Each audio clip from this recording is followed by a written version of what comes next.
15 years had passed since the humans returned from their long journey through the void. The galaxy was no longer the same place it had been when Captain Bong-Su first detected that impossible signal in the void sector. President Chan-Ho stood on the bridge of the Unity, the first ship built using combined human and alien technology. Through the massive viewports, he could see the Devourer fleet approaching the outer rim of the galaxy. They looked like living shadows against the stars, consuming light itself as they moved. General Yun-Su, report on our defensive positions, he said into his communication device. All sectors report ready, Mr. President, came the reply. General Yun-Su was aboard the command ship Harmony, coordinating the galaxy's United Defense Fleet. Enhanced crews are in position throughout the galaxy. The transformation had been remarkable. What started with Captain Bong-Su's enhancement had spread to thousands of individuals from hundreds of species. Each enhanced person became a bridge between their people and the new cooperative technologies that humans had shared. Dr. He Wan, now serving as Director of Interspecies Research, had documented the entire process. The enhancement didn't just give individuals new abilities.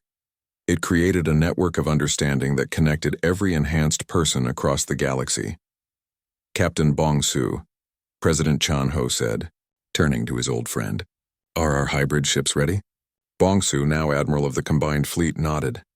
His enhancement had continued to develop over the years, and he could now perceive quantum fluctuations across entire star systems. Ready and waiting, Mr. President. The crews are as prepared as we can make them.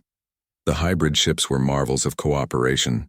Human consciousness interface technology combined with Krex engineering, Delian energy systems, and Veil Consortium dimensional manipulation. Each ship required a mixed crew of enhanced individuals from multiple species, working together in perfect harmony. Incoming transmission from the lead Devourer entity, announced Communications Officer Sang-Woo. Put it through. The main screen filled with an image that hurt to look at directly. The Devourer appeared as a constantly shifting void in the shape of something that might once have been alive. Organized beings. It spoke in a voice that seemed to come from everywhere and nowhere. We have come to return your matter and energy to its natural state of chaos. Resistance is futile. President Chan-Ho stepped forward. We are not the same galaxy you expected to find. We offer you a different choice. Choice? The word seemed to cause the Devourer physical pain. There is no choice. There is only entropy and order. We consume order. But we are not purely ordered beings anymore, said Ambassador Tae-sung, joining the conversation from his ship near the galactic rim. We have learned to embrace both chaos and structure. Show them, ordered President Chan-Ho. Across the galaxy, enhanced crews began demonstrating the new technologies. Ships phased in and out of normal space, weapons that created rather than destroyed, and most importantly, the ability to exist in multiple dimensional states simultaneously. You see, said General Yun-Su from her command ship, we learned from species like the Veil Consortium how to transcend pure physical existence. But we also learned from humanity how to remain connected to biological life. We are something new. The Devourer entity seemed confused. Its form shifted more rapidly, as if it was having trouble processing what it was seeing. This is impossible. Consciousness cannot exist in multiple states simultaneously. Watch us, said Captain Su-Jin from the pilot's seat of the Deep Harmony. Her ship suddenly existed in 7 different dimensions at once, each version working in perfect coordination with the others. The Devourer tried to consume the ship in normal space, but there was nothing there to consume. We call it the Unity Protocol, explained Dr. Hae-won from her research vessel. Consciousness that is shared across multiple beings and multiple dimensional states. You can't consume us because we don't exist entirely in any single reality. The Devourer fleet tried to attack, but their weapons passed harmlessly through ships that existed in dimensional states the Devourers couldn't perceive. This is how we survived in the void, said historian Jae-ho, speaking from the memorial ship that honored those who had died during the long journey. We learned that consciousness isn't bound by physical laws. It's a fundamental force that can exist anywhere. But more importantly, added engineer Mi Young from her construction ship, we learned that consciousness grows stronger when it's shared rather than isolated. The battle that followed was unlike anything the galaxy had ever seen. It wasn't really a battle at all, it was a demonstration. The Devourers attacked with weapons that could unmake matter at the quantum level, but the hybrid ship simply existed in states where those weapons couldn't affect them. Enhanced crews. Begin the integration protocol, ordered General Yun Su. This was the most ambitious part of the plan. Instead of simply defending against the Devourers, they were going to try to help them. Enhanced telepaths from dozens of species reached out with their consciousness, not to attack the Devourers but to understand them. What they found was surprising. President Chanho, said sensor specialist Wu Jin, her enhanced perception allowing her to see deep into the Devourer's nature. They're not evil. They're suffering. Suffering how? They were once conscious beings like us, but they became so focused on pure logic and efficiency that they lost their ability to feel anything except the need to consume. They're trapped in a state of eternal hunger. President Chanho made a decision that would have been impossible without the unity network that connected all enhanced individuals. Open a channel to all ships. We're not going to destroy the Devourers. We're going to try to heal them. Sir, that's incredibly dangerous, warned Admiral Bong-Su. Everything we've done has been dangerous, Chanho replied.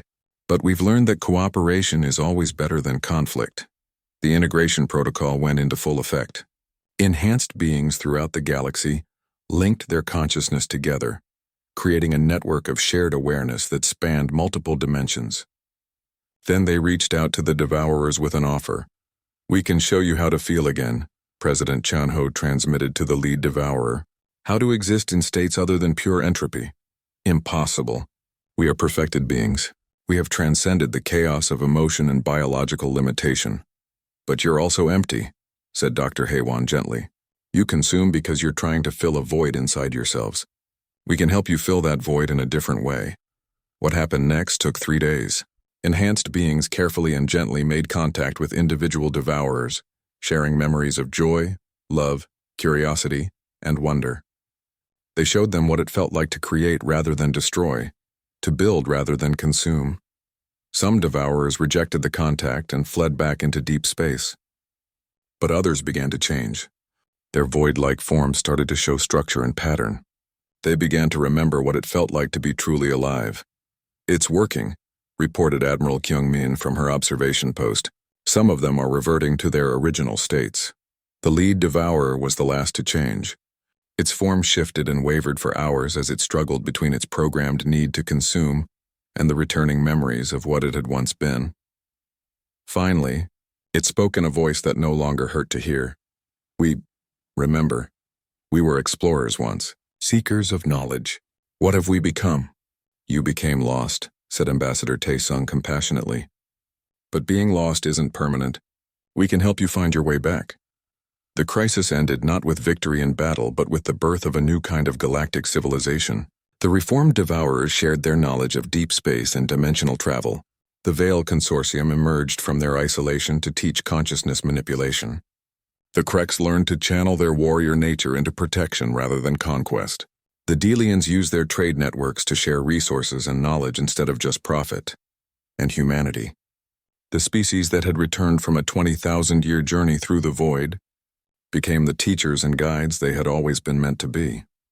5 years later, President Chanho stood in the Great Assembly on Unity Station, watching representatives from over 1,000 species working together to plan expeditions to other galaxies. Children of dozens of different species played together in the station's parks, many of them showing the enhanced abilities that were becoming common throughout the galaxy.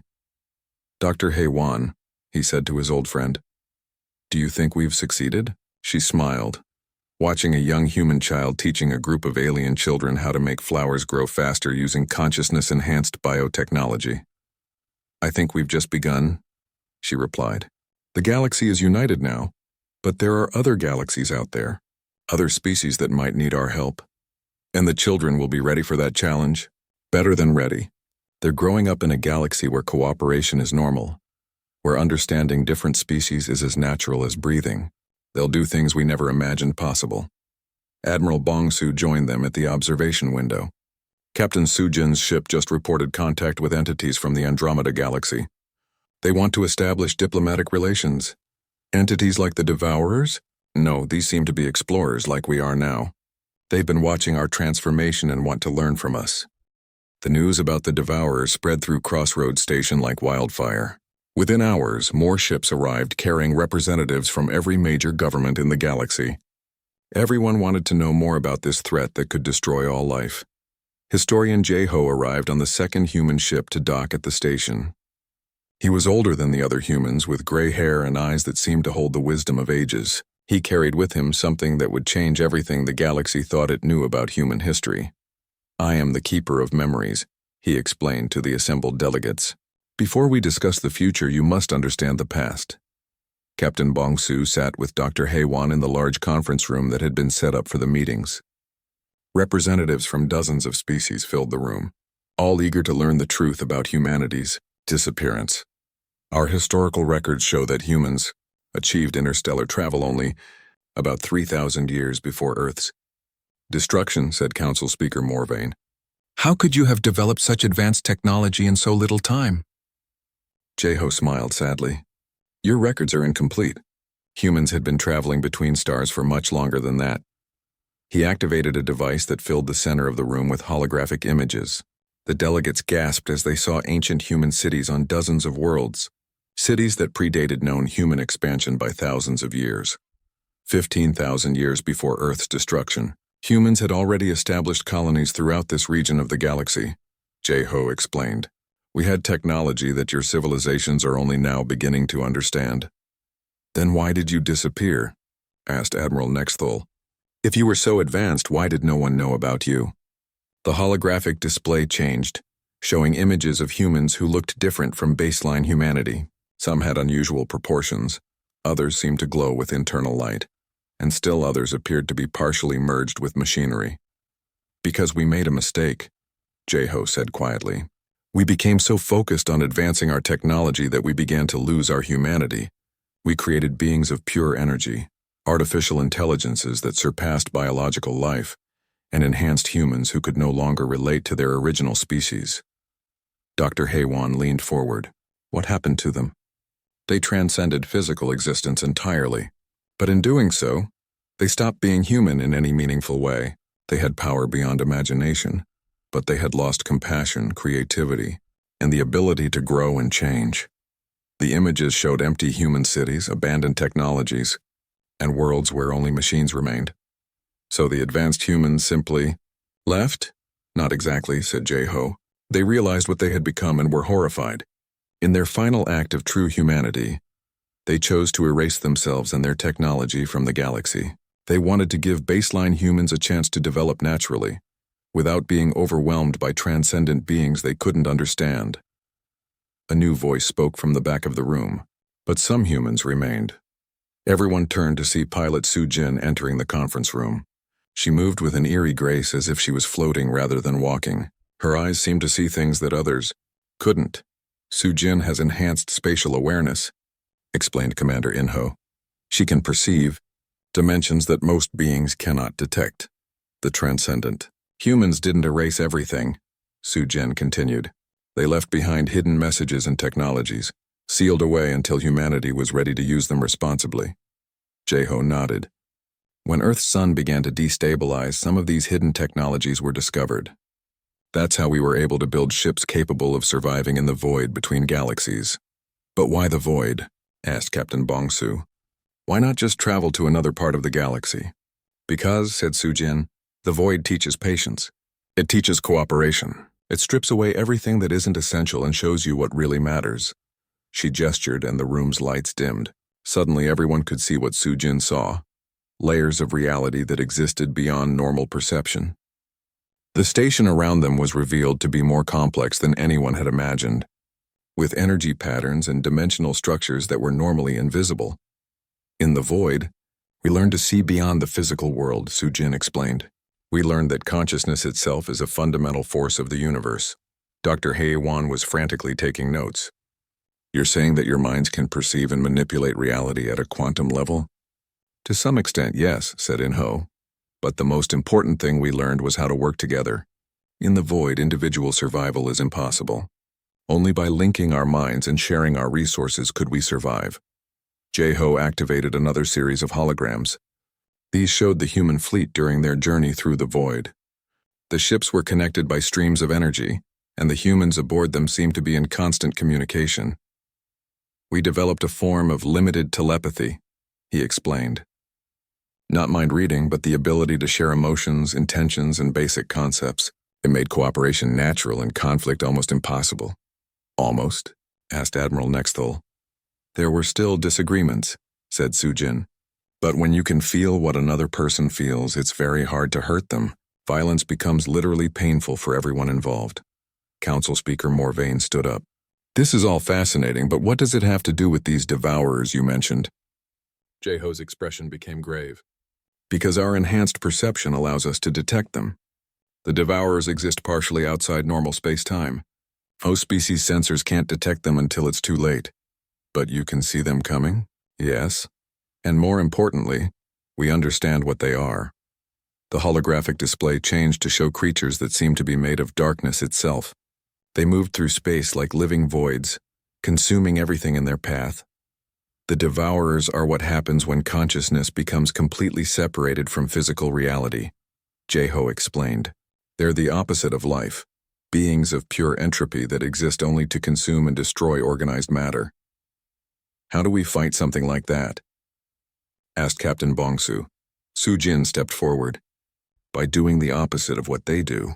They destroy through separation and chaos. We must create through unity and cooperation. You're saying the entire galaxy needs to work together? Yes, said Inho. Every species, every government, every individual. The devourers feed on conflict and division. A united galaxy is harder for them to consume. Admiral Nexthal looked skeptical. That's impossible. The galaxy has never been united. There are too many different species with different needs and goals. That's where our experience in the void becomes useful, said Jeho. We've learned how to bridge differences between individuals. Perhaps we can help bridge differences between species. Dr. Haywan spoke up. What exactly are you proposing? We want to share our telepathic abilities with other species, said Sujin. Not permanently, but temporarily. Long enough for everyone to understand each other's perspectives. Is that even possible?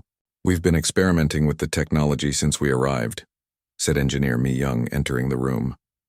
Our medical scanners show that most species have the neural structures necessary for basic telepathic communication. They just need to be activated. Council Speaker Morvain looked alarmed. You want to modify our brains? Not modify, said Mi Young. Enhance. Temporarily. The effects would wear off after a few weeks.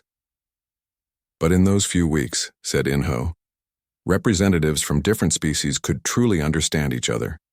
They could feel what it's like to be someone completely different. And you think this would create unity? We think, said Jeho, it would create understanding. And understanding is the first step toward cooperation. Admiral Nexthal stood up. This is too much to decide quickly. My government will need time to consider this proposal. Of course, said Inho. But remember, we have 30 years before the devourers arrive. That sounds like a long time, but building galactic unity will take every day of it. As the meeting broke up, Captain Bongsu approached Dr. Haywan. What do you think?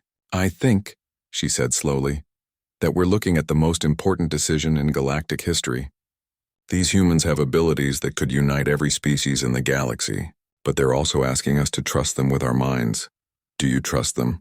Haywan looked at the humans as they spoke quietly with various delegates. They moved with such grace and seemed so genuinely concerned about everyone's welfare.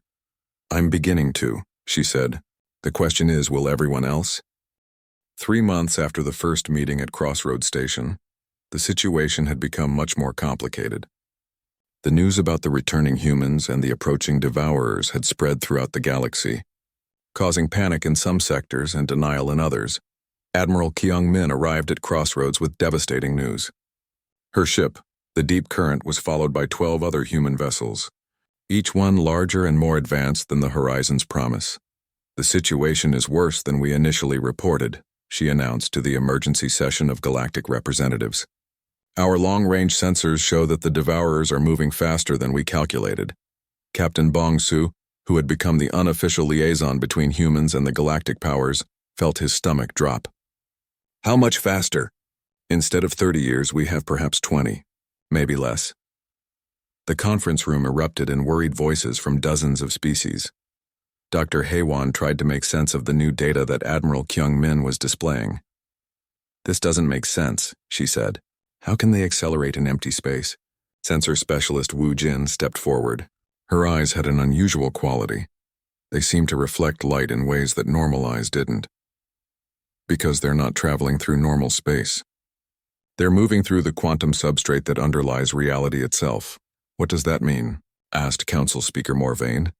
It means they can appear anywhere at any time without warning, said Admiral Kyungmin grimly. Traditional defenses are useless against them.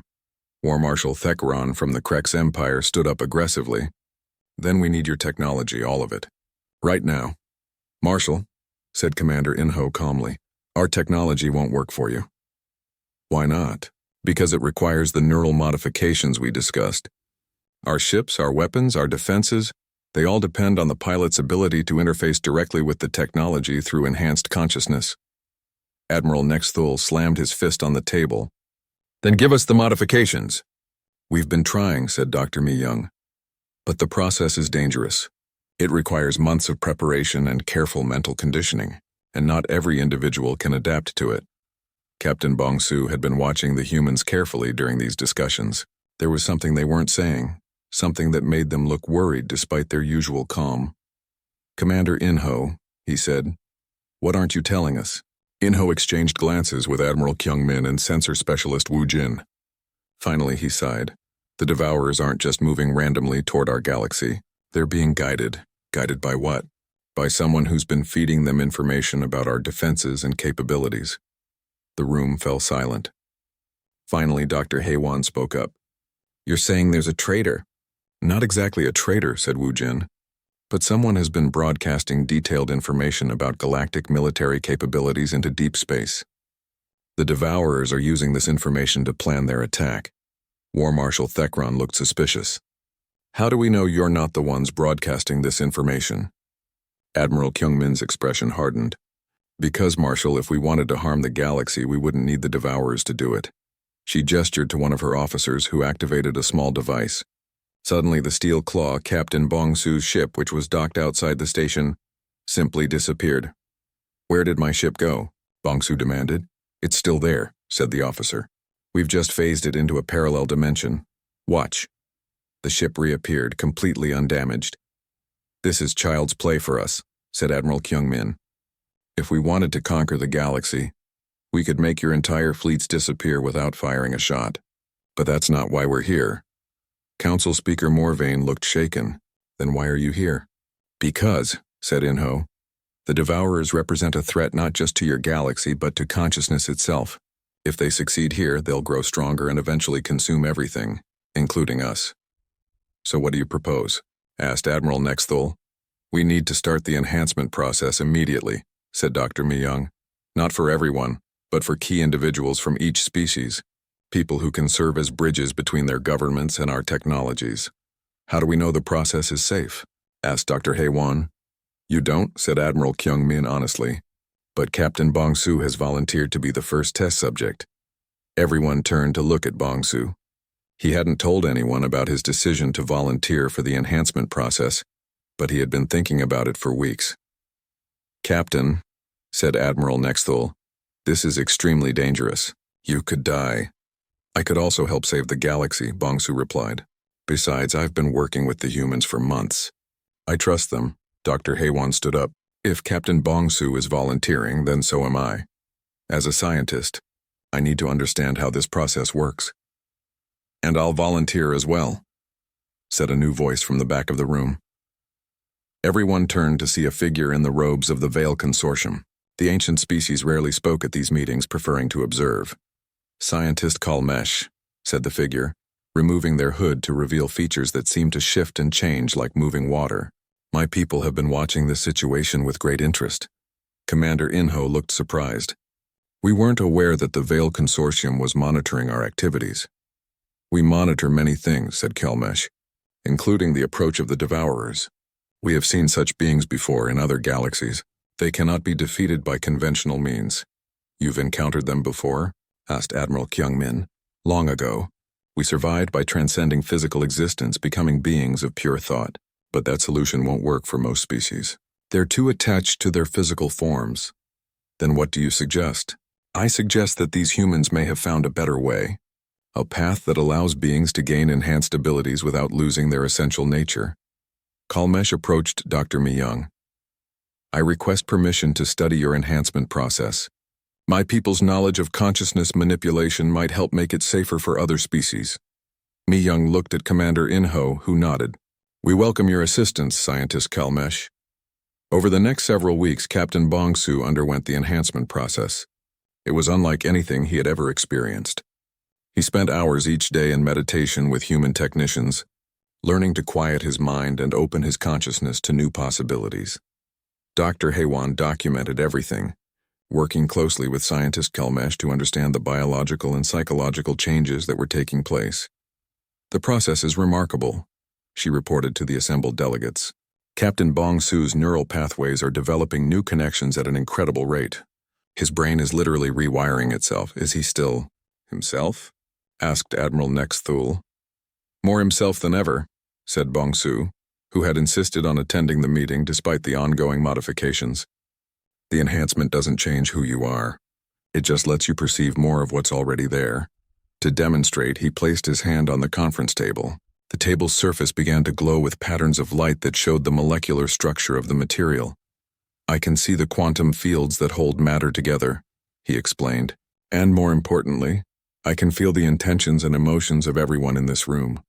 What do you feel from us? Asked Dr. Haywan. Fear, mostly, but also hope and determination.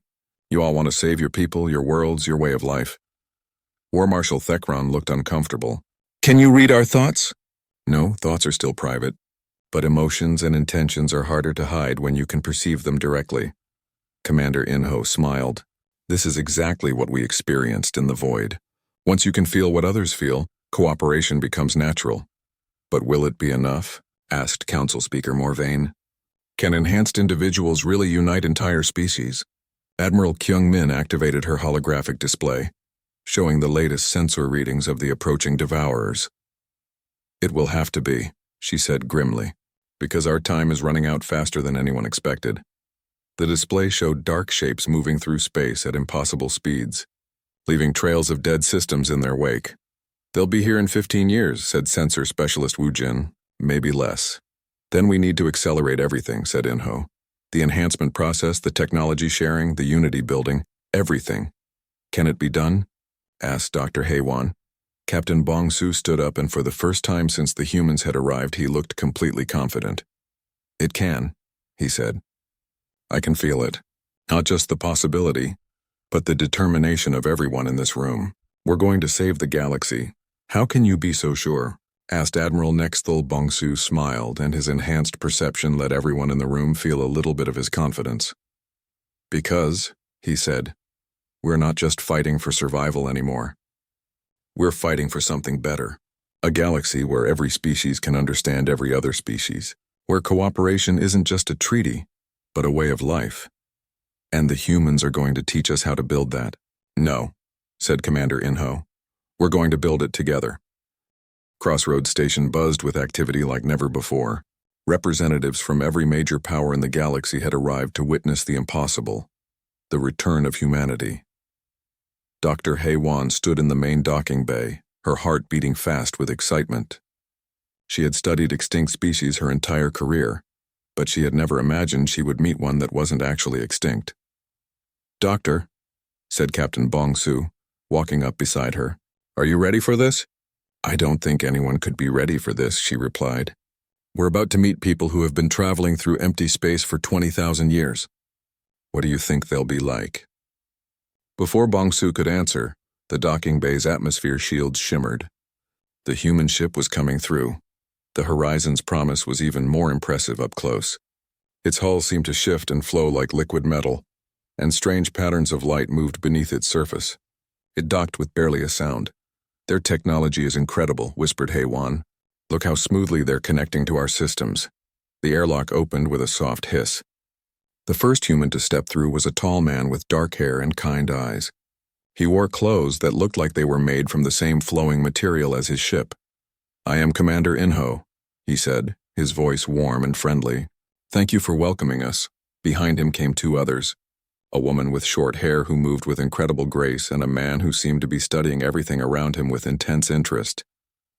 "I am Engineer Mi Young," said the woman.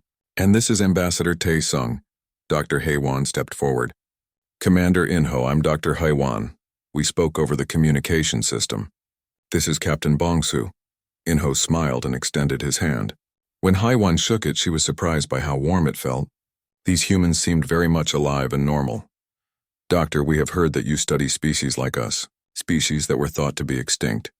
"Yes, but I never expected to meet any living subjects," Haewan said. "Would you mind if I ask you some questions about your journey?" "Of course. But perhaps we should find a more comfortable place to talk." Captain Bongsu led them to a conference room. As they walked, Haewan noticed something strange. The humans seemed to know where they were going before anyone told them. And they moved with perfect coordination, as if they could read each other's minds. In the conference room, Ambassador Tae Sung began their story.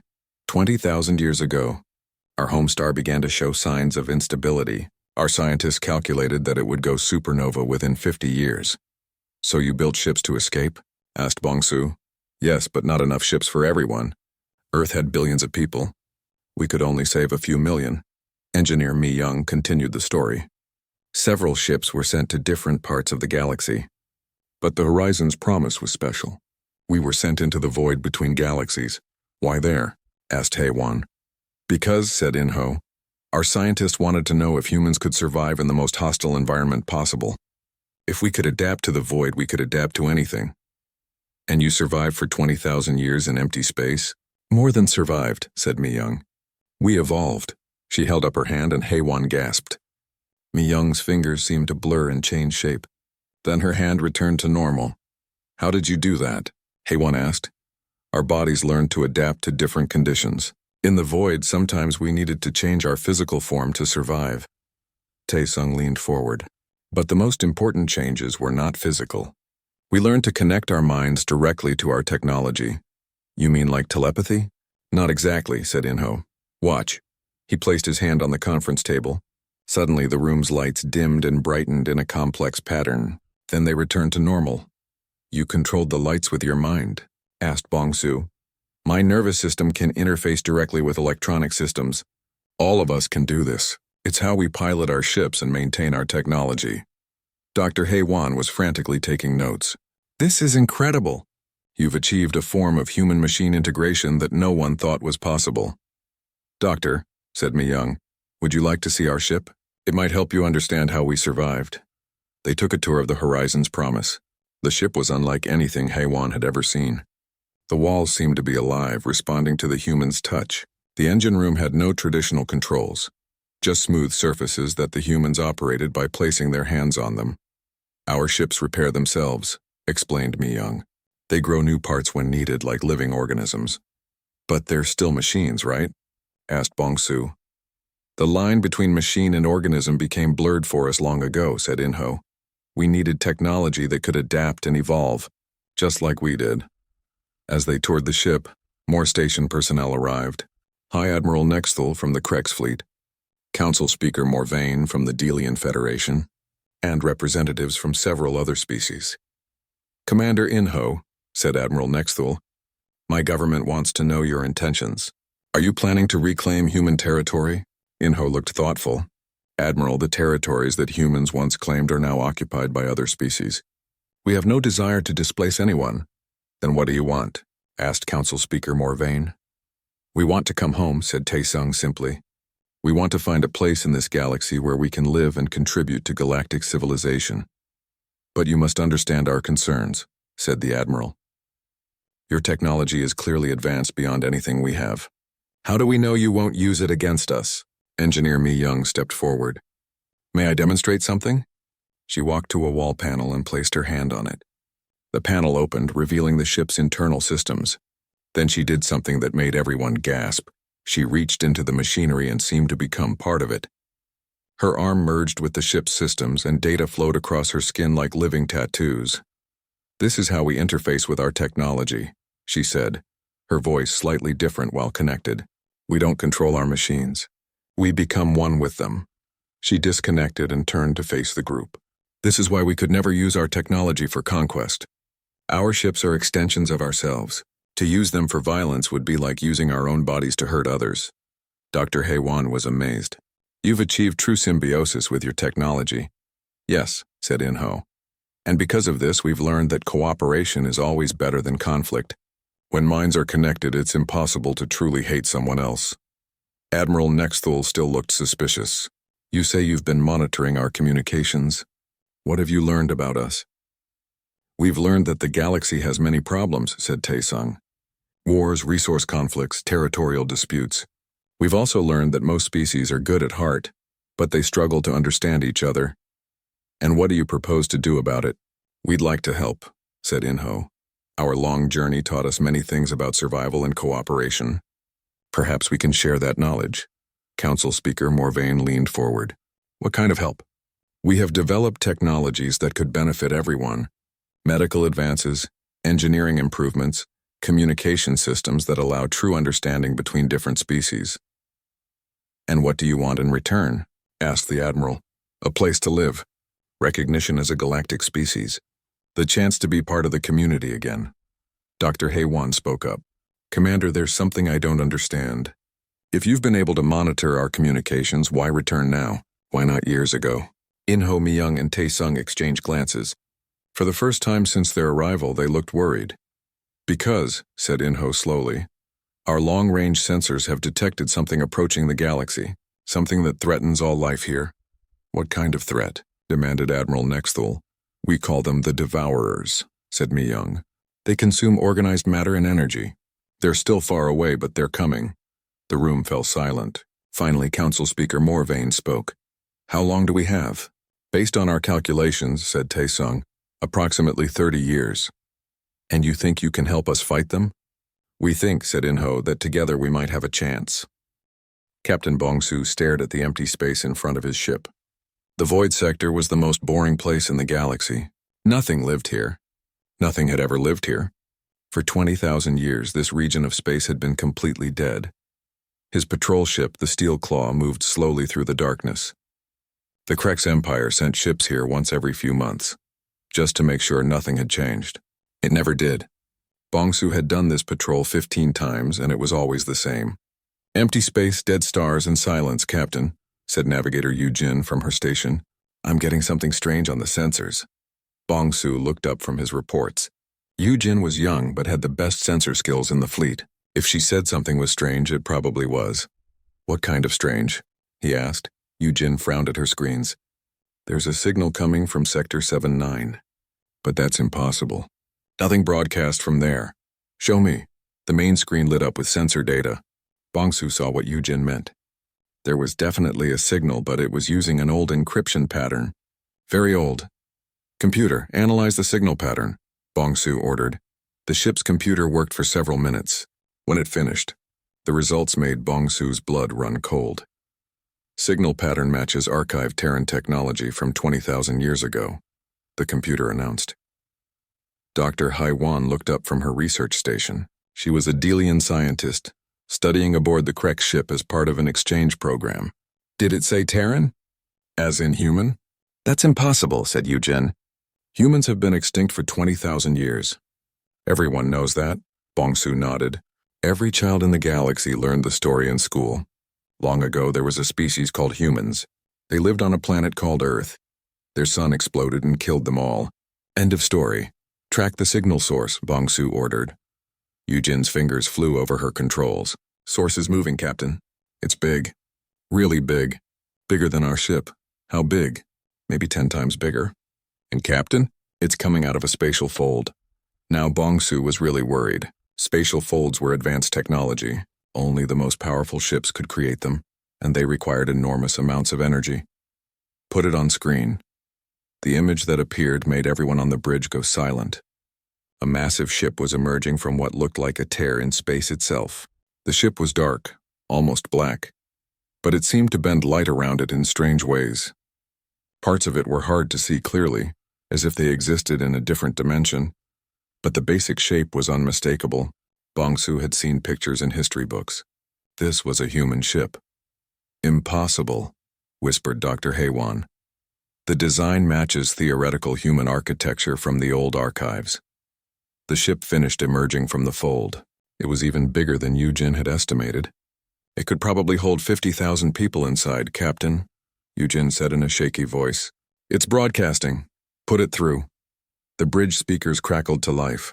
A voice spoke in an ancient language that the computer slowly translated. This is the Horizon's promise. We are coming home. Bong-Su felt his heart racing. A human ship, with living humans aboard. But that was impossible. Humans were extinct. Everyone knew that. Get me a channel to High Command, he ordered. Priority 1. Captain, said Dr. Haywan, may I suggest we try to communicate with them first? This could be the greatest discovery in galactic history. Bong-Su thought about it. His orders were clear. Any unknown threats were to be reported immediately. But was this a threat? The ship hadn't fired any weapons. It had simply announced itself. Eugene scanned the ship for weapons. Scanning. Captain, I can't get clear readings. Something about their hull is interfering with our sensors, but I'm not detecting any obvious weapon systems. Open a channel to the ship. The communication system beeped. Channel open, Captain. Unknown vessel, this is Captain Bong-Su of the Krex patrol ship Steel Claw. Please identify yourself and state your intentions. For a long moment, there was only static. Then a new voice came through the speakers. This one spoke perfect galactic standard, though with an accent no one had heard before. Greetings, Captain Bong-Su. I am Commander In-Ho of the Generation ship Horizon's Promise. We are humans returning from a very long journey. Dr. Haywan grabbed Bong-Su's arm. Commander, this is incredible. Humans aren't extinct. Commander In-Ho, Bong-Su said carefully. Our records show that humanity was destroyed 20,000 years ago when your home star went supernova. Your records are partially correct, In-Ho replied. Earth was indeed destroyed. But not all humans died with it. Some of us escaped. 20,000 years is a long time, Bong-Su said. Where have you been? Traveling through the void between galaxies. Learning. Adapting. Surviving.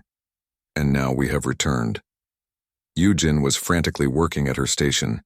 Captain, I'm detecting more spatial folds opening. Multiple contacts, how many? At least 12. Maybe more. On the screen, more ships began appearing. They were all different sizes, but they all had the same strange light-bending quality as the first ship. Commander In-Ho, Bong-Su said, trying to keep his voice steady. How many ships do you have? This is just our advance group, Captain. We wanted to make sure it was safe to return. We have been monitoring your radio transmissions for some time. Monitoring our transmissions? Yes. We needed to learn about the current state of galactic civilization before revealing ourselves. We have been watching and waiting for the right moment. Dr. Haywan stepped forward. Commander In-Ho, I'm Dr. Haywan, a xenobiologist. I study extinct species, or species we thought were extinct. Would you be willing to meet in person? This is the greatest scientific discovery in history. We would be honored to meet with you, Dr. Haywan. However, we must warn you that we are no longer exactly the same as the humans in your historical records. 20,000 years in the void has changed us. Changed how? We have adapted to survive in conditions that would kill ordinary life forms. We have evolved, both biologically and technologically, but we are still human in the ways that matter most. Bong-Su made a decision. Commander In-Ho, I'm going to contact my superiors about this situation, but I think it would be best if we could arrange a meeting at a neutral location. That would be wise, Captain. We suggest the station called Crossroads. It is neutral territory and it has the facilities to accommodate both our species safely. Agreed. We'll set course for Crossroads immediately. Thank you, Captain Bong-Su. We look forward to coming home. The communication ended. Bong-Su looked around his bridge. His crew stared back at him with expressions of shock and wonder. Eugene set course for Crossroads. Maximum speed. Yes, Captain. And send that priority message to High Command. Tell them. Bong-Su paused, trying to find the right words. Tell them that humanity has returned from the dead. As the Steel Claw turned toward Crossroads Station, Bong-Su watched the human ships on his screen. They moved with an eerie grace, as if they were alive rather than merely mechanical.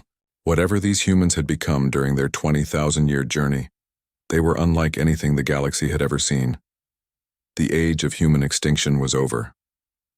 A new age was about to begin.